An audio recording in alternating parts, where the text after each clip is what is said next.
Hey everybody, it's Neil. Check out what I got here. I have this. This is it upside down? No, it's upside up. It's a battery booster. So we're gonna give this thing a little go here. Let's check it out and see what's inside of it here. Haven't opened it up yet, so we will open it up together and see what we get. So this is it here. It says it has 74 watt hours. Inside is a little box. Okay, so let's open this up.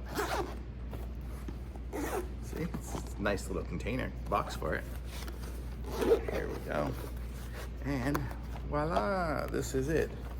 It's very warm because I had it in my hot car. Let's see what we got here. I'll show you all the pieces here. So this is going to be the jumper cables. So you see I have jumper cables, and then comes with a little charger to charge it back up again. So this is going to do USB to USB-C.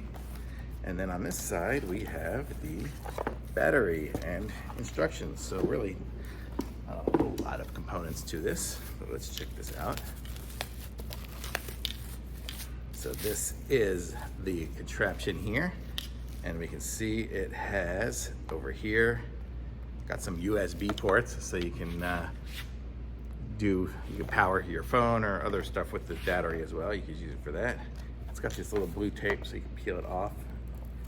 Make it look pretty if you really want to. I'm not sure why a jump starter needs to look pretty, but now it does. Okay. And then let's see what else we got on here. We have this side here. This is where we're gonna connect up our jumper cables to. And then we have a power button. Looks like it came 77% full. Let me see what I do. Maybe if I double hold it down, there's a light up there. Cool. So then the way it works is we will plug it in to here, into the little port this way. So it made a little beep when it was in there. And then you'll just hook up the red to the red of the battery and the black to ground, and you'll have your power that you need. So I don't really need to jump this right now, but you can see that's how it would work. It'd be pretty easy here in this RV. So basically hook up the red to the red, and then the black to just something else. And then I'd be ready to just start it and get it to go. So how cool is that? Pretty neat. I like it. So this is a really cool one. It's by ZEVZO. And a jump starter, so it's 12 volt, 5,000 amps. So it's gonna give you some good cranking amps. Thumbs up for sure.